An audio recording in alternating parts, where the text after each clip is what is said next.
ಓಂ ಶಾಂತಿ. ಇಂದಿನ ದಿನಾಂಕ 6/1/2024.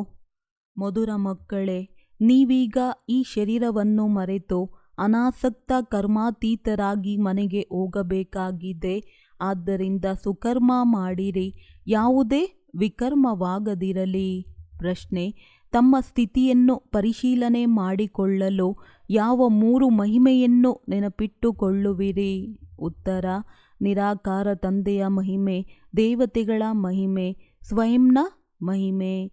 ಈಗ ಪರಿಶೀಲನೆ ಮಾಡಿಕೊಳ್ಳಿರಿ, ನಿರಾಕಾರ ತಂದೆಯ ಸಮಾನ ಪೂಜ್ಯನಾಗಿದ್ದೇನೆಯೇ? ಅವರ ಎಲ್ಲ ಗುಣಗಳನ್ನು ಧಾರಣೆ ಮಾಡಿಕೊಂಡಿದ್ದೇನೆಯೇ? ದೇವತೆಗಳಂತೆ ಚಲನೆಯು ರಾಯಲ್ ಆಗಿದೆಯೇ? ದೇವತೆಗಳ ಆಹಾರ ಪಾನೀಯಗಳೇನಿದೆ, ಅವರ ಗುಣಗಳೇನಿದೆ, ಅದು ನನ್ನದಾಗಿದೆಯೇ?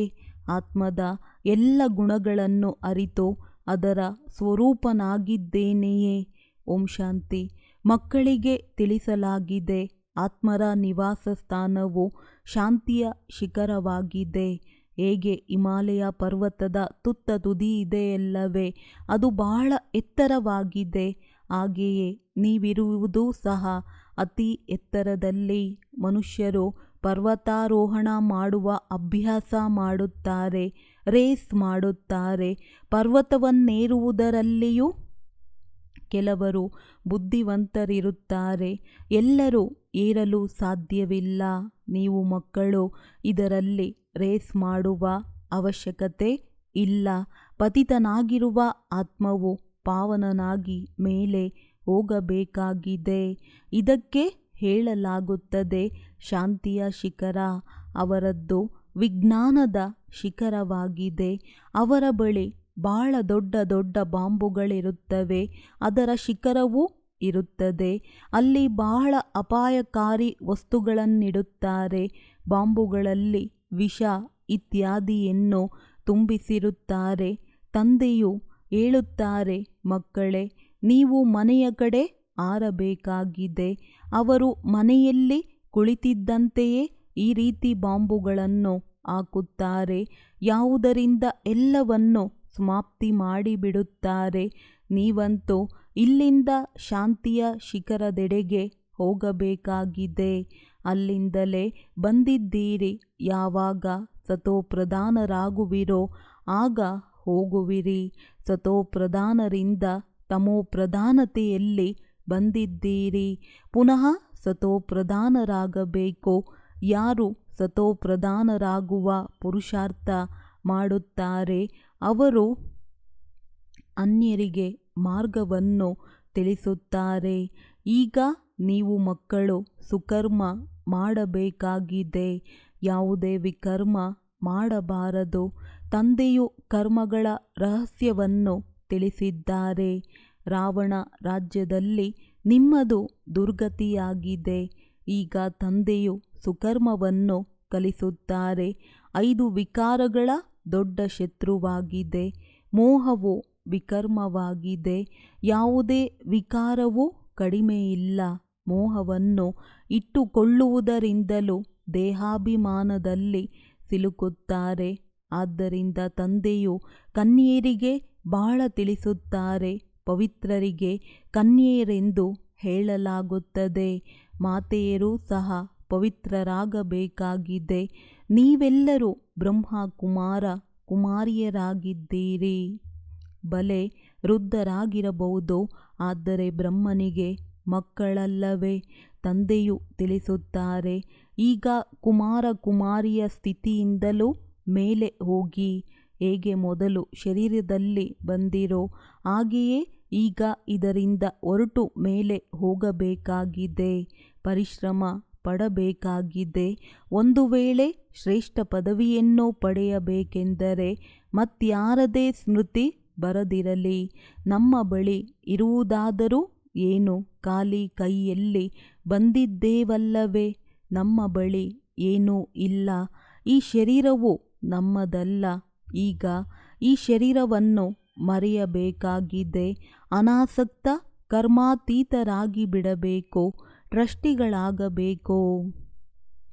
ತಂದೆಯೂ ತಿಳಿಸುತ್ತಾರೆ. ಬಲೆ ಸುತ್ತಿ ತಿರುಗಾಡಿ, ಆದರೆ ವ್ಯರ್ಥವಾಗಿ ಖರ್ಚು ಮಾಡಬೇಡಿ. ಮನುಷ್ಯರು ಬಹಳ ದಾನ ಮಾಡುತ್ತಾರೆ. ಇಂಥವರು ಬಹಳ ದೊಡ್ಡ ದಾನಿಯಾಗಿದ್ದಾರೆ. ಆಸ್ಪತ್ರೆ ಧರ್ಮಶಾಲೆಯನ್ನು ತೆರೆದಿದ್ದಾರೆಂದು ಪತ್ರಿಕೆಯಲ್ಲಿ ಹೆಸರು ಬರುತ್ತದೆ. ಯಾರು ಬಹಳ ದಾನ ಮಾಡುವರೋ ಅವರಿಗೆ ಸರ್ಕಾರದಿಂದ ಬಿರುದು ಸಿಗುತ್ತದೆ. ಮೊಟ್ಟಮೊದಲು ಇಸ್ ಹೋಲಿನೆಸ್ ಅರ್ ಹೋಲಿನೆಸ್ ಎಂದು ಬಿರುದಿರುತ್ತದೆ. ಹೋಲಿ ಎಂದು ಪವಿತ್ರತೆಗೆ ಹೇಳಲಾಗುತ್ತದೆ. ಹೇಗೆ ದೇವತೆಗಳು ಪವಿತ್ರರಾಗಿದ್ದರೋ ಅದೇ ರೀತಿ ಆಗಬೇಕಾಗಿದೆ. ನಂತರ ಅರ್ಧಕಲ್ಪ ಪವಿತ್ರರಾಗಿರುತ್ತೀರಿ. ಇದು ಹೇಗೆ ಸಾಧ್ಯ? ಅಲ್ಲಿಯೂ ಮಕ್ಕಳು ಜನ್ಮ ಪಡೆಯುತ್ತಾರೆ ಅಂದ ಮೇಲೆ ಇದು ಹೇಗೆ ಎಂದು ಅನೇಕರು ಹೇಳುತ್ತಾರೆ. ಆಗ ಹೇಳಿರಿ, ಅಲ್ಲಿ ರಾವಣನಿರುವುದಿಲ್ಲ. ರಾವಣನಿಂದಲೇ ವಿಕಾರಿ ಪ್ರಪಂಚವಾಗುತ್ತದೆ. ತಂದೆ ರಾಮನು ಬಂದು ಪಾವನರನ್ನಾಗಿ ಮಾಡುತ್ತಾರೆ. ಅಲ್ಲಿ ಯಾರೂ ಪತಿತರಿರುವುದಿಲ್ಲ. ಪವಿತ್ರತೆಯ ಮಾತನ್ನು ಆಡಬೇಡಿ. ಇದಿಲ್ಲದೆ ಶರೀರ ಹೇಗೆ ನಡೆಯುವುದು ಎಂದು ಕೆಲವರು ಕೇಳುತ್ತಾರೆ. ಪವಿತ್ರ ಪ್ರಪಂಚವೂ ಇತ್ತು, ಅದು ಈಗ ಅಪವಿತ್ರ ಪ್ರಪಂಚವಾಗಿದೆ ಎಂಬುದೇ ಅವರಿಗೆ ತಿಳಿದಿಲ್ಲ. ಇದು ಆಟವಾಗಿದೆ. ವೇಶ್ಯಾಲಯ, ಶಿವಾಲಯ, ಪತಿತ ಪ್ರಪಂಚ, ಪಾವನ ಪ್ರಪಂಚ. ಮೊದಲು ಸುಖ, ನಂತರ ದುಃಖವಿದೆ. ಹೇಗೆ ರಾಜ್ಯಭಾಗ್ಯವನ್ನು ಪಡೆದರು ಮತ್ತೆ ಕಳೆದುಕೊಂಡರು ಎಂದು ಕಥೆಯಿದೆಯಲ್ಲವೇ? ಇದನ್ನು ಚೆನ್ನಾಗಿ ತಿಳಿದುಕೊಳ್ಳಬೇಕಾಗಿದೆ. ನಾವು ಸೋಲನ್ನನುಭವಿಸಿದ್ದೇವೆ. ನಾವೇ ಜಯಗಳಿಸಬೇಕು, ಬಹುದೂರರಾಗಬೇಕು, ತಮ್ಮ ಸ್ಥಿತಿಯನ್ನು ಮಾಡಿಕೊಳ್ಳಬೇಕು. ಗೃಹಸ್ಥದಲ್ಲಿದ್ದರೂ ಸಂಭಾಲನೆ ಮಾಡುತ್ತಾ ಅವಶ್ಯವಾಗಿ ಪವಿತ್ರರಾಗಬೇಕಾಗಿದೆ. ಯಾವುದೇ ಅಪವಿತ್ರ ಕರ್ಮ ಮಾಡಬಾರದು. ಅನೇಕರಲ್ಲಿ ಮೋಹವಿರುತ್ತದೆ. ತಮ್ಮನ್ನು ನೋಡಿಕೊಳ್ಳಬೇಕು. ಬಾಬಾ, ನಿಮ್ಮ ವಿನಃ ನಾವು ಯಾರನ್ನೂ ಪ್ರೀತಿ ಮಾಡುವುದಿಲ್ಲವೆಂದು ಪ್ರತಿಜ್ಞೆ ಮಾಡಿದ್ದೀರಿ. ಅಂದ ಮೇಲೆ ಮತ್ತೇಕೆ ಅನ್ಯರನ್ನು ಪ್ರೀತಿ ಮಾಡುತ್ತೀರಿ? ಯಾವುದು ಪ್ರಿಯಾತಿಪ್ರಿಯ ವಸ್ತುವಿದೆಯೋ ಅದು ನೆನಪಿಗೆ ಬರಬೇಕು. ನಂತರ ಮತ್ತೆಲ್ಲ ದೇಹದ ಸಂಬಂಧಗಳು ಮರೆತು ಹೋಗುತ್ತವೆ. ಎಲ್ಲರನ್ನೂ ನೋಡುತ್ತಾ ಈ ರೀತಿ ತಿಳಿದುಕೊಳ್ಳಿ, ನಾವೀಗ ಸ್ವರ್ಗದಲ್ಲಿ ಹೋಗುತ್ತಿದ್ದೇವೆ. ಇದೆಲ್ಲವೂ ಕಲಿಯುಗಿ ಬಂಧನವಾಗಿದೆ. ನಾವು ದೈವಿ ಸಂಬಂಧದಲ್ಲಿ ಹೋಗುತ್ತಿದ್ದೇವೆ. ಮತ್ಯಾವುದೇ ಮನುಷ್ಯರ ಬುದ್ಧಿಯಲ್ಲಿ ಈ ಜ್ಞಾನವಿಲ್ಲ. ನೀವು ಚೆನ್ನಾಗಿ ತಂದೆಯ ನೆನಪಿನಲ್ಲಿ ಆಗ ಖುಷಿಯ ನಶೆ ಏರಿರುವುದು. ಎಷ್ಟು ಸಾಧ್ಯವೋ ಅಷ್ಟು ಬಂಧನಗಳನ್ನು ಕಡಿಮೆ ಮಾಡಿಕೊಳ್ಳುತ್ತಾ ಹೋಗಿ ತಮ್ಮನ್ನು ಹಗುರ ಮಾಡಿಕೊಳ್ಳಿರಿ. ಬಂಧನಗಳನ್ನು ಹೆಚ್ಚಿಸಿಕೊಳ್ಳುವ ಅವಶ್ಯಕತೆ ಇಲ್ಲ.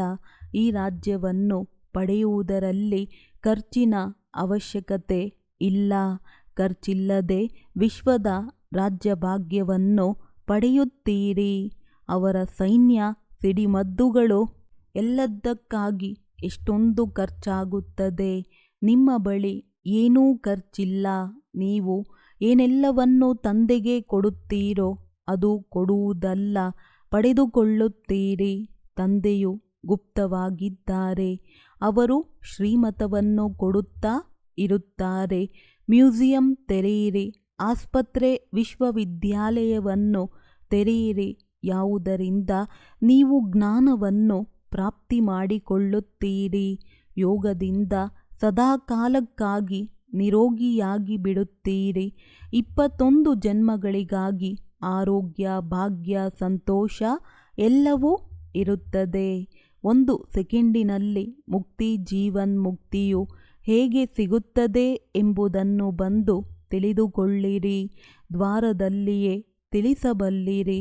ಹೇಗೆ ಭಿಕ್ಷೆ ಬೇಡಲು ಬಾಗಿಲಿಗೆ ಬರುತ್ತಾರಲ್ಲವೇ, ನೀವು ಸಹ ಈ ಜ್ಞಾನದಾನವನ್ನು ಭಿಕ್ಷೆಯಾಗಿ ಕೊಡುತ್ತೀರಿ. ಯಾವುದರಿಂದ ಮನುಷ್ಯರು ಸಂಪನ್ನರಾಗಿ ಬಿಡುತ್ತಾರೆ. ಯಾರೇ ಬಂದರೂ ಹೇಳಿರಿ, ನೀವು ಯಾವ ಭಿಕ್ಷೆಯನ್ನು ಕೇಳುತ್ತೀರಿ. ನಾವು ನಿಮಗೆ ಇಂತಹ ಭಿಕ್ಷೆಯನ್ನು ಕೊಡುತ್ತೇವೆ, ಯಾವುದರಿಂದ ನೀವು ಜನ್ಮ ಜನ್ಮಾಂತರಕ್ಕೆ ಭಿಕ್ಷೆ ಬೇಡುವುದನ್ನು ಬಿಟ್ಟು ಬಿಡುತ್ತೀರಿ. ಬೇಅದ್ದಿನ ತಂದೆ ಹಾಗೂ ಸೃಷ್ಟಿ ಚಕ್ರವನ್ನು ತಿಳಿದುಕೊಳ್ಳುವುದರಿಂದ ನೀವು ಈ ರೀತಿಯಾಗುತ್ತೀರಿ. ನಿಮ್ಮ ಈ ಬ್ಯಾಡ್ಜ್ ಬಹಳ ಕಮಾಲ್ ಮಾಡಬಲ್ಲದು. ಸೆಕೆಂಡಿನಲ್ಲಿ ಬೇಅದ್ದಿನ ಆಸ್ತಿಯನ್ನು ನೀವು ಇದರಿಂದ ಯಾರಿಗೆ ಬೇಕಾದರೂ ಕೊಡಬಹುದು. ಸರ್ವೀಸ್ ಮಾಡಬೇಕು. ತಂದೆಯು ಸೆಕೆಂಡಿನಲ್ಲಿ ವಿಶ್ವದ ಮಾಲೀಕರನ್ನಾಗಿ ಮಾಡುತ್ತಾರೆ. ಪುರುಷಾರ್ಥದ ಮೇಲಿದೆ. ಹಿರಿಯರು ಕಿರಿಯರು ಎಲ್ಲರಿಗೂ ತಂದೆಯನ್ನು ನೆನಪು ಮಾಡಿರಿ ಎಂದು ಹೇಳಲಾಗುತ್ತದೆ. ರೈಲಿನಲ್ಲಿಯೂ ನೀವು ಬ್ಯಾಡ್ಜ್ನ ಮೇಲೆ ಸರ್ವೀಸ್ ಮಾಡಬಹುದು. ನೀವು ಬ್ಯಾಡ್ಜ್ ಹಾಕಿಕೊಂಡಿದ್ದರೆ ಅದರಿಂದ ತಿಳಿಸಬಹುದು, ನಿಮಗೆ ಇಬ್ಬರು ತಂದೆಯರಿದ್ದಾರೆ. ಇಬ್ಬರಿಂದಲೇ ಆಸ್ತಿಯು ಸಿಗುತ್ತದೆ. ಬ್ರಹ್ಮನಿಂದ ಆಸ್ತಿಯು ಸಿಗುವುದಿಲ್ಲ. ಅವರು ದಲ್ಲಾಳಿಯಾಗಿದ್ದಾರೆ. ಇವರ ಮುಖಾಂತರ ತಂದೆಯು ನಿಮಗೆ ಕಲಿಸುತ್ತಾರೆ ಮತ್ತು ಆಸ್ತಿಯನ್ನು ಕೊಡುತ್ತಾರೆ. ಮನುಷ್ಯರನ್ನು ನೋಡಿ ತಿಳಿಸಬೇಕು. ಯಾತ್ರೆಗೂ ಬಹಳಷ್ಟು ಹೋಗುತ್ತಾರೆ. ಅದೆಲ್ಲವೂ ಶಾರೀರಿಕ ಯಾತ್ರೆಗಳಾಗಿವೆ. ಇದು ಆತ್ಮಿಕ ಯಾತ್ರೆಯಾಗಿದೆ. ಇದರಿಂದ ನೀವು ವಿಶ್ವದ ಮಾಲೀಕರಾಗುತ್ತೀರಿ. ಸ್ಥೂಲ ಯಾತ್ರೆಯಿಂದಂತೂ ಮನುಷ್ಯರು ಪರಿಶ್ರಮ ಪಡುತ್ತಿರುತ್ತಾರೆ. ನಿಮ್ಮ ಬಳಿ ಏಣಿಯ ಚಿತ್ರವೂ ಇರಲಿ, ಸರ್ವೀಸ್ ಮಾಡುತ್ತಾ ಇರಿ. ಆಗ ಅವರ ಭೋಜನದ ಅವಶ್ಯಕತೆಯೂ ಇರುವುದಿಲ್ಲ. ಖುಷಿಗಿಂತ ಮಿಗಿಲಾದ ಟಾನಿಕ್ ಇಲ್ಲವೆಂದು ಹೇಳಲಾಗುತ್ತದೆ. ಧನವಿಲ್ಲದಿದ್ದರೆ ಅವರಿಗೆ ಪದೇ ಪದೇ ಹಸಿವೆನಿಸುತ್ತಿರುತ್ತದೆ. ಧನವಂತ ರಾಜರ ಹೊಟ್ಟೆಯೂ ತುಂಬಿರುತ್ತದೆ. ನಡವಳಿಕೆಯು ಬಹಳ ರಾಯಲ್ ಆಗಿರುತ್ತದೆ. ಮಾತು ಫಸ್ಟ್ ಕ್ಲಾಸ್ ಆಗಿರುತ್ತದೆ. ನಾವು ಏನಾಗುತ್ತಿದ್ದೇವೆ ಎಂಬುದನ್ನು ನೀವು ತಿಳಿದುಕೊಂಡಿದ್ದೀರಿ. ಅಲ್ಲಿ ಆಹಾರ ಪಾನೀಯಗಳೆಲ್ಲವೂ ಬಹಳ ರಾಯಲ್ ಆಗಿರುತ್ತದೆ. ಆ ವೇಳೆಯಲ್ಲಿ ಎಂದೂ ತಿನ್ನುವುದಿಲ್ಲ. ಬಹಳ ರಾಯಲ್ಟಿಯಿಂದ ಶಾಂತಿಯಿಂದ ತಿನ್ನುತ್ತಾರೆ. ನೀವೀಗ ಎಲ್ಲ ಗುಣಗಳನ್ನು ಕಲಿಯಬೇಕು. ನಿರಾಕಾರ ತಂದೆಯ ಮಹಿಮೆ, ದೇವತೆಗಳ ಮಹಿಮೆ ಮತ್ತು ತಮ್ಮ ಮಹಿಮೆ ಮೂರನ್ನೂ ಪರಿಶೀಲಿಸಿರಿ. ನೀವೀಗ ತಂದೆಯ ಹಾಗೆ ಗುಣವಂತರಾಗುತ್ತಿದ್ದೀರಿ. ನಂತರ ದೇವತಾ ಗುಣದವರಾಗುತ್ತೀರಿ. ಆ ಗುಣಗಳನ್ನು ಈಗ ಧಾರಣೆ ಮಾಡಿಕೊಳ್ಳಬೇಕು. ನೀವೀಗ ದೈವಿ ಗುಣಗಳನ್ನು ಧಾರಣೆ ಮಾಡಿಕೊಳ್ಳುತ್ತಿದ್ದೀರಿ. ಶಾಂತಿಯ ಸಾಗರ, ಪ್ರೇಮ ಸಾಗರನೆಂದು ಆಡುತ್ತಾರೆ. ಹೇಗೆ ತಂದೆಗೆ ಪೂಜೆ ನಡೆಯುತ್ತದೆಯೋ ಹಾಗೆಯೇ ನೀವು ಪೂಜಿಸಲ್ಪಡುತ್ತೀರಿ. ತಂದೆಯು ನಿಮಗೆ ನಮಸ್ತೆ ಮಾಡುತ್ತಾರೆ. ನಿಮಗಂತೂ ಡಬಲ್ ಪೂಜೆ ನಡೆಯುತ್ತದೆ. ಇವೆಲ್ಲ ಮಾತುಗಳನ್ನು ತಂದೆಯೇ ತಿಳಿಸುತ್ತಾರೆ. ನಿಮ್ಮ ಮಹಿಮೆಯನ್ನು ತಿಳಿಸುತ್ತಾರೆ. ಪುರುಷಾರ್ಥ ಮಾಡಿ ಈ ರೀತಿ ಆಗಿರಿ. ನಾವು ಈ ರೀತಿ ಆಗಿದ್ದೇವೆಯೇ ಎಂದು ಹೃದಯದಿಂದ ಕೇಳಿಕೊಳ್ಳಬೇಕು.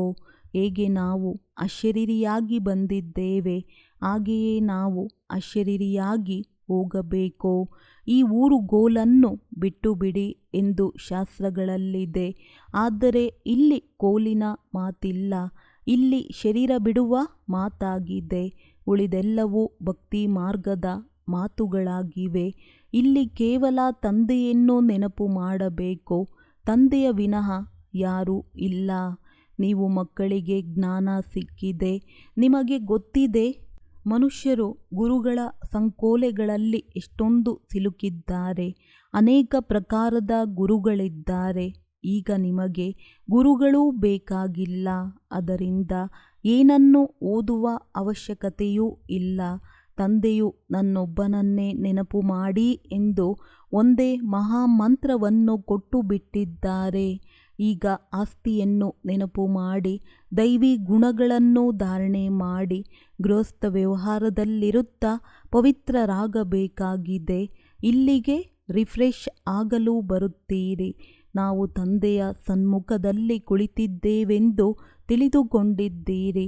ನಿಮ್ಮ ಸ್ಥಾನಗಳಿಗೆ ಹೋದ ಮೇಲೆ ತಂದೆಯು ಮಧುಬನದಲ್ಲಿ ಕುಳಿತಿದ್ದಾರೆಂದು ತಿಳಿದುಕೊಳ್ಳುತ್ತೀರಿ. ಹೇಗೆ ನಾವಾತ್ಮರು ಸಿಂಹಾಸನದ ಮೇಲೆ ಕುಳಿತಿದ್ದೇವೆಯೋ ಹಾಗೆಯೇ ತಂದೆಯು ಈ ಸಿಂಹಾಸನದಲ್ಲಿ ಕುಳಿತಿದ್ದಾರೆ. ಯಾವುದೇ ಗೀತಾಶಾಸ್ತ್ರಗಳನ್ನು ಕೈಯಲ್ಲಿ ಹಿಡಿದುಕೊಳ್ಳುವುದಿಲ್ಲ. ಇವರು ಕಂಠಪಾಠ ಮಾಡಿದ್ದಾರೆಂದು ಅಲ್ಲ. ಆ ಸನ್ಯಾಸಿಗಳಾದರೆ ಕಂಠಪಾಠ ಮಾಡಿರುತ್ತಾರೆ. ಇಲ್ಲಿ ತಂದೆಯು ಜ್ಞಾನಸಾಗರನಾಗಿದ್ದಾರೆ. ಬ್ರಹ್ಮರವರ ಮೂಲಕ ಎಲ್ಲ ರಹಸ್ಯವನ್ನು ತಿಳಿಸುತ್ತಾರೆ. ಶಿವತಂದೆ ಎಂದಾದರೂ ಯಾವುದೇ ಶಾಲೆ ಅಥವಾ ಸತ್ಸಂಗಕ್ಕೆ ಹೋಗಿದ್ದಾರೆಯೇ? ತಂದೆಯು ಎಲ್ಲವನ್ನೂ ಬಲ್ಲವರಾಗಿದ್ದಾರೆ. ಬಲೆ ವಿಜ್ಞಾನವು ಗೊತ್ತಿದೆಯೇ ಎಂದು ಯಾರಾದರೂ ಕೇಳಬಹುದು. ತಂದೆಯು ಹೇಳುತ್ತಾರೆ, ವಿಜ್ಞಾನದಿಂದ ನಾನೇನು ಮಾಡಬೇಕೋ? ಪತಿತರನ್ನು ಪಾವನ ಮಾಡಲು ಬನ್ನಿ ಎಂದೇ ನನ್ನನ್ನು ಕರೆಯುತ್ತೀರಿ. ಇದರಲ್ಲಿ ವಿಜ್ಞಾನವನ್ನು ಕಲಿಯುವ ಅವಶ್ಯಕತೆ ಏನಿದೆ? ಶಿವತಂದೆಯು ಇಂತಹ ಶಾಸ್ತ್ರವನ್ನು ಓದಿದ್ದಾರೆಯೇ ಎಂದು ಕೇಳುತ್ತಾರೆ. ಅರೆ, ಅವರಿಗೆ ಜ್ಞಾನಸಾಗರನೆಂದು ಹೇಳಲಾಗುತ್ತದೆ. ಇವಂತೂ ಭಕ್ತಿ ಮಾರ್ಗದ ಶಾಸ್ತ್ರಗಳಾಗಿವೆ. ವಿಷ್ಣುವಿನ ಕೈಯಲ್ಲಿ ಶಂಕುಚಕ್ರವನ್ನು ಕೊಟ್ಟಿದ್ದಾರೆ. ಅರ್ಥವೇನೂ ಗೊತ್ತಿಲ್ಲ. ವಾಸ್ತವದಲ್ಲಿ ಅಲಂಕಾರವನ್ನು ಈ ಬ್ರಹ್ಮನಿಗೆ ಹಾಗೂ ಬ್ರಾಹ್ಮಣರಿಗೆ ತೋರಿಸಬೇಕು. ಸೂಕ್ಷ್ಮವತನದಲ್ಲಂತೂ ಈ ಶರೀರವೇ ಇರುವುದಿಲ್ಲ. ಅನೇಕರಿಗೆ ಮನೆಯಲ್ಲಿ ಕುಳಿತಿದ್ದಂತೆಯೇ ಬ್ರಹ್ಮನ ಸಾಕ್ಷಾತ್ಕಾರವಾಗುತ್ತದೆ, ಕೃಷ್ಣನದ್ದು ಆಗುತ್ತದೆ. ಇದರ ಅರ್ಥವೇನೆಂದರೆ, ಈ ಬ್ರಹ್ಮರವರ ಬಳಿ ಹೋದರೆ ಕೃಷ್ಣನ ತರಹ ಆಗುತ್ತೀರಿ ಅಥವಾ ಕೃಷ್ಣನ ಮಡಿಲಲ್ಲಿ ಹೋಗುತ್ತೀರಿ. ಅವರಿಗಾದರೆ ಕೇವಲ ರಾಜಕುಮಾರನ ಸಾಕ್ಷಾತ್ಕಾರವಾಗುತ್ತದೆ. ಒಂದು ವೇಳೆ ನೀವು ಚೆನ್ನಾಗಿ ಓದಿದರೆ ನೀವು ಆಗಬಲ್ಲಿರಿ. ಇದು ಗುರಿ ದೇಹವಾಗಿದೆ. ಉದಾಹರಣೆಗೆ ಒಬ್ಬರ ಬಗ್ಗೆ ತಿಳಿಸುತ್ತಾರೆ. ಅವರನ್ನೇ ಮಾದರಿಯನ್ನಾಗಿ ಹೇಳುತ್ತಾರೆ. ನೀವು ತಿಳಿದುಕೊಂಡಿದ್ದೀರಿ, ತಂದೆಯು ಸತ್ಯನಾರಾಯಣನ ಕಥೆಯನ್ನು ತಿಳಿಸಲು ನರನಿಂದ ನಾರಾಯಣನನ್ನಾಗಿ ಮಾಡಲು ಬಂದಿದ್ದಾರೆ. ಮೊದಲಂತೂ ಅವಶ್ಯವಾಗಿ ರಾಜಕುಮಾರರಾಗುತ್ತೀರಿ. ಕೃಷ್ಣನು ಬೆಣ್ಣೆಯನ್ನು ತಿಂದನೆಂದು ಶಾಸ್ತ್ರಗಳಲ್ಲಿ ತೋರಿಸುತ್ತಾರೆ. ವಾಸ್ತವದಲ್ಲಿ ಇದು ವಿಶ್ವರಾಜ್ಯ ಭಾಗ್ಯದ ಬೆಣ್ಣೆಯಾಗಿದೆ. ಬಾಕಿ ಚಂದ್ರ ಇತ್ಯಾದಿಯನ್ನು ಬಾಯಲ್ಲಿ ಹೇಗೆ ತೋರಿಸುತ್ತಾರೆ? ಹೇಳಿಕೆ ಇದೆ. 2 ಬೆಕ್ಕುಗಳು ಪರಸ್ಪರದಲ್ಲಿ ಕಚ್ಚಾಡಿದವು. ಮಧ್ಯದಲ್ಲಿ ಯಾರು ಸೃಷ್ಟಿಯ ಮಾಲೀಕನಾದರೋ ಅವರಿಗೆ ಬೆಣ್ಣೆಯನ್ನು ತೋರಿಸಿದ್ದಾರೆ. ಈಗ ತಮ್ಮನ್ನು ನೋಡಿಕೊಳ್ಳಿ. ನಾವು ಈ ರೀತಿ ಆಗಿದ್ದೇವೆಯೇ? ಇಲ್ಲವೇ? ಈ ವಿದ್ಯೆಯು ಇರುವುದೇ ರಾಜ್ಯ ಪದವಿಗಾಗಿ. ಪ್ರಜಾ ಪಾಠಶಾಲೆ ಎಂದು ಹೇಳುವುದಿಲ್ಲ.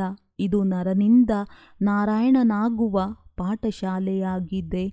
ಇದು ಈಶ್ವರೀಯ ವಿಶ್ವವಿದ್ಯಾಲಯವಾಗಿದೆ. ಭಗವಂತನೇ ಓದಿಸುತ್ತಾರೆ. ತಂದೆಯು ಹೇಳಿದರು, ಈ ರೀತಿ ಬರೆಯಿರಿ. ಈಶ್ವರೀಯ ವಿಶ್ವವಿದ್ಯಾಲಯ ಬ್ರ್ಯಾಕೆಟಿನಲ್ಲಿ ಯೂನಿವರ್ಸಿಟಿ ಎಂದು ಬರೆಯಿರಿ. ಆದರೆ ಈ ರೀತಿ ಬರೆಯುವುದನ್ನೇ ಮರೆತು ಹೋಗುತ್ತಾರೆ. ನೀವು ಎಷ್ಟೇ ಪುಸ್ತಕಗಳನ್ನು ಕೊಟ್ಟರೂ ಅದರಿಂದೇನೂ ಅರ್ಥವಾಗುವುದಿಲ್ಲ. ಇದನ್ನು ಸನ್ಮುಖದಲ್ಲಿ ತಿಳಿಸಬೇಕಾಗುತ್ತದೆ. ಬೇಅದ್ದಿನ ತಂದೆಯಿಂದ ಬೇಅದ್ದಿನ ಆಸ್ತಿಯು ಸಿಗುತ್ತದೆ. ಜನ್ಮ ಜನ್ಮಾಂತರದಿಂದ ನೀವು ಅದ್ದಿನ ಆಸ್ತಿಯನ್ನು ಪಡೆಯುತ್ತಾ ಬಂದಿದ್ದೀರಿ. ನೀವೀಗ ಬ್ಯಾಡ್ಜ್ನಿಂದಲೂ ಸರ್ವಿಸ್ ಮಾಡಬಹುದು. ಬಲೆ ಯಾರಾದರೂ ನಕ್ಕರೂ ಪರವಾಗಿಲ್ಲ. ಇಬ್ಬರು ತಂದೆಯರ ಮಾತು ಬಹಳ ಚೆನ್ನಾಗಿದೆ. ಹೀಗೆ ಅನೇಕರು ತಮ್ಮ ಮಕ್ಕಳಿಗೆ ತಿಳಿಸುತ್ತಾರೆ. ಮಕ್ಕಳು ಸಹ ತಂದೆಗೆ ತಿಳಿಸುತ್ತಾರೆ. ಸ್ತ್ರೀ ಪತಿಯನ್ನು ಜ್ಞಾನಕ್ಕೆ ತರುತ್ತಾರೆ. ನಂತರ ಕೆಲವೆಡೆ ಪರಸ್ಪರ ಜಗಳವೂ ಆಗುತ್ತದೆ. ಈಗ ನೀವು ತಿಳಿದುಕೊಂಡಿದ್ದೀರಿ, ನೀವೆಲ್ಲ ಆತ್ಮರು ಮಕ್ಕಳಾಗಿದ್ದೀರಿ. ಆಸ್ತಿಗೆ ಹಕ್ಕುದಾರರಾಗಿದ್ದೀರಿ. ಲೌಕಿಕ ಸಂಬಂಧದಲ್ಲಿ ಮಗಳಿಗೆ ವಿವಾಹವಾಗಿ ಇನ್ನೊಂದು ಮನೆಗೆ ಹೋಗುತ್ತಾಳೆಂದರೆ ಅದಕ್ಕೆ ಕನ್ಯಾದಾನವೆಂದು ಹೇಳಲಾಗುತ್ತದೆ. ಅನ್ಯರಿಗೆ ಕೊಡುತ್ತಾರಲ್ಲವೇ, ಈಗಂತೂ ಆ ಕೆಲಸ ಮಾಡಬಾರದು. ಸ್ವರ್ಗದಲ್ಲಿಯೂ ಸಹ ಕನ್ಯೆಯು ಇನ್ನೊಂದು ಮನೆಗೆ ಹೋಗುತ್ತಾಳೆ, ಆದರೂ ಪವಿತ್ರವಾಗಿರುತ್ತಾಳೆ. ಇದು ಪತಿತ ಪ್ರಪಂಚ ಮತ್ತು ಸತ್ಯಯುಗವು ಶಿವಾಲಯ ಪಾವನ ಪ್ರಪಂಚವಾಗಿದೆ. ನೀವು ಮಕ್ಕಳ ಮೇಲೆ ಈಗ ಬೃಹಸ್ಪತಿ ದಶೆ ಇದೆ. ನೀವು ಸ್ವರ್ಗದಲ್ಲಂತೂ ಅವಶ್ಯವಾಗಿ ಹೋಗುತ್ತೀರಿ, ಇದು ಪಕ್ಕಾ ಆಗಿದೆ. ಆದರೆ ಈಗ ಪುರುಷಾರ್ಥದಿಂದ ಶ್ರೇಷ್ಠ ಪದವಿಯನ್ನು ಪಡೆಯಬೇಕಾಗಿದೆ. ಹೃದಯದಿಂದ ಕೇಳಿಕೊಳ್ಳಿ, ನಾವು ಇಂಥವರ ಹಾಗೆ ಸರ್ವಿಸ್ ಮಾಡುತ್ತೇವೆಯೇ?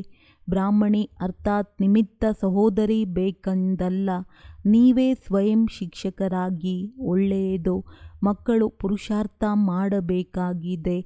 ಬಾಕಿ ತಂದೆಯು ಯಾರಿಂದ ಹಣ ತೆಗೆದುಕೊಂಡು ಏನು ಮಾಡುವರು? ನಿಮ್ಮ ಹಣದಿಂದ ನೀವೇ ಮ್ಯೂಸಿಯಂ ತೆರೆಯಿರಿ. ಮನೆ ಇತ್ಯಾದಿಗಳೆಲ್ಲವೂ ಇಲ್ಲಿಯೇ ಸಮಾಪ್ತಿಯಾಗುತ್ತದೆ. ತಂದೆಯಂತೂ ವ್ಯಾಪಾರಿಯಾಗಿದ್ದಾರಲ್ಲವೇ, ಚಿನ್ನ ಬೆಳ್ಳಿಯ ವ್ಯಾಪಾರಿಯೂ ಆಗಿದ್ದಾರೆ. ದುಃಖದ ಸಂಕೋಲೆಗಳಿಂದ ಬಿಡಿಸಿ ಸುಖ ನೀಡುವವರಾಗಿದ್ದಾರೆ. ಈಗ ತಂದೆಯು ತಿಳಿಸುತ್ತಾರೆ, ಬಹಳಷ್ಟು ಕಳೆದಿದೆ, ಸ್ವಲ್ಪವೇ ಉಳಿದಿದೆ. ನೀವು ಮುಂದೆ ಹೋದಂತೆ ನೋಡುತ್ತೀರಿ, ಬಹಳ ಹೊಡೆದಾಟಗಳು ನಡೆಯುತ್ತವೆ. ಒಳ್ಳೆಯದು. ಮಧುರಾತಿ ಮಧುರ ಅಗಲಿ ಹೋಗಿ ಮರಳಿ ಸಿಕ್ಕಿರುವಂತಹ ಮಕ್ಕಳಿಗೆ ಪ್ರೀತಿಯ ಮಾತ್ಪಿತಾ ಬಾಪ್ದಾದಾರವರ ನೆನಪು, ಪ್ರೀತಿ ಹಾಗೂ ಸುಪ್ರಭಾತ. ಆತ್ಮೀಯ ಮಕ್ಕಳಿಗೆ ಆತ್ಮೀಯ ತಂದೆಯ ನಮಸ್ತೆ. ಧಾರಣೆಗಾಗಿ ಮುಖ್ಯ ಸಾರ. ಟ್ರಸ್ಟಿ ಹಾಗೂ ಅನಾಸಕ್ತರಾಗಿರಿ. ಯಾವುದೇ ವ್ಯರ್ಥ ಖರ್ಚು ಮಾಡಬೇಡಿ. ಸ್ವಯಂವನ್ನು ದೇವತೆಗಳಂತೆ ಪವಿತ್ರರನ್ನಾಗಿ ಮಾಡಿಕೊಳ್ಳುವ ಪುರುಷಾರ್ಥ ಮಾಡುತ್ತಾ ಇರಿ. ಒಬ್ಬ ಪ್ರಿಯಾತಿ ಪ್ರಿಯ ವಸ್ತುವಾದ ತಂದೆಯನ್ನು ನೆನಪು ಮಾಡಿರಿ. ಸಾಧ್ಯವಾದಷ್ಟು ಕಲಿಯುಗಿ ಬಂಧನಗಳನ್ನು ಬಿಡಿಸಿಕೊಳ್ಳುತ್ತಾ ಹೋಗಿ, ಹೆಚ್ಚಿಸಿಕೊಳ್ಳಬೇಡಿ. ಸತ್ಯಯುಗಿ ದೈವಿ ಸಂಬಂಧದಲ್ಲಿ ಹೋಗುತ್ತಿದ್ದೇವೆ ಎಂಬ ಖುಷಿಯಲ್ಲಿರಿ. ವರದಾನ: ಹಳೆಯ ಸ್ವಭಾವ ಸಂಸ್ಕಾರದ ಹೊರೆಯನ್ನು ಸಮಾಪ್ತಿ ಮಾಡಿ ಡಬಲ್ ಲೈಟ್ ಆಗಿರುವಂತಹ ಫರಿಷ್ಠಾಭವ. ಯಾವಾಗ ತಂದೆಯವರಾದಿರಿ ಆಗ ಎಲ್ಲ ಹೊರೆಯನ್ನು ತಂದೆಗೆ ಕೊಟ್ಟು ಬಿಡಿ. ಹಳೆಯ ಸ್ವಭಾವ ಸಂಸ್ಕಾರದ ಸ್ವಲ್ಪವಾದರೂ ಹೊರೆ ಇದ್ದಲ್ಲಿ ಮೇಲಿನಿಂದ ಕೆಳಗೆ ತಂದು ಬಿಡುವುದು. ಹಾರುವ ಕಲೆಯ ಅನುಭವ ಮಾಡಲು ಬಿಡುವುದಿಲ್ಲ. ಆದ್ದರಿಂದ ಬಾಪ್ದಾದ ಹೇಳುತ್ತಾರೆ, ಇದನ್ನೆಲ್ಲ ಕೊಟ್ಟು ಬಿಡಿ. ಇದು ರಾವಣನ ಆಸ್ತಿಯಾಗಿದೆ. ಇದನ್ನು ತಮ್ಮ ಬಳಿ ಇಟ್ಟುಕೊಂಡರೆ ದುಃಖವನ್ನೇ ಪಡೆಯುವಿರಿ. ಫರಿಷ್ಠಾ ಅರ್ಥಾತ್ ರಾವಣನ ಆಸ್ತಿ ಸ್ವಲ್ಪವೂ ನಿಮ್ಮ ಬಳಿ ಇರಬಾರದು. ಎಲ್ಲ ಹಳೆಯ ಖಾತೆ ಭಸ್ಮ ಮಾಡಿ ಆಗ ಹೇಳಲಾಗುವುದು ಡಬಲ್ ಲೈಟ್ ಫರಿಷ್ಠಾ. ಸ್ಲೋಗನ್: ನಿರ್ಭಯ ಮತ್ತು ಹರ್ಷಿತ ಮುಖವಾಗಿದ್ದು ಬೇಹದ್ದಿನ ಆಟವನ್ನು ನೋಡಿದಾಗ ಹಲ್ಚಲ್ನಲ್ಲಿ ಬರುವುದಿಲ್ಲ. ಅವ್ಯಕ್ತ ಸೈಲೆನ್ಸ್ನ ಮೂಲಕ ಡಬಲ್ ಲೈಟ್ ಫರಿಷ್ಠಾ ಸ್ಥಿತಿಯ ಅನುಭವ ಮಾಡಿ. ಹೇಗೆ ಬ್ರಹ್ಮ ತಂದೆಯನ್ನು ನಡೆಯುತ್ತಾ ತಿರುಗಾಡುತ್ತಾ ಫರಿಷ್ಠಾ ದೇಹಭಾನರಹಿತ ಅನುಭವ ಮಾಡಿದ್ದೀರಿ. ಕರ್ಮ ಮಾಡುತ್ತಾ, ಮಾತುಕತೆ ನಡೆಸುತ್ತಾ, ಡೈರೆಕ್ಷನ್ ಕೊಡುತ್ತಾ, ಉಮಂಗ ಉತ್ಸಾಹ ಹೆಚ್ಚಿಸುತ್ತಲೂ ದೇಹದಿಂದ ಭಿನ್ನ ಸೂಕ್ಷ್ಮ ಪ್ರಕಾಶ ರೂಪದ ಅನುಭೂತಿ ಮಾಡಿಸಿದರು. ಈ ರೀತಿ ಫಾಲೋ ಫಾದರ್ ಮಾಡಿರಿ. ಸದಾ ದೇಹಭಾನದಿಂದ ಭಿನ್ನರಾಗಿರಿ. ಪ್ರತಿಯೊಬ್ಬರಿಗೆ ಭಿನ್ನತೆಯ ರೂಪ ಕಾಣಿಸಲಿ. ಇದಕ್ಕೆ ಹೇಳಲಾಗುತ್ತದೆ ದೇಹದಲ್ಲಿರುತ್ತಾ ಫರಿಷ್ಠಾ ಸ್ಥಿತಿ.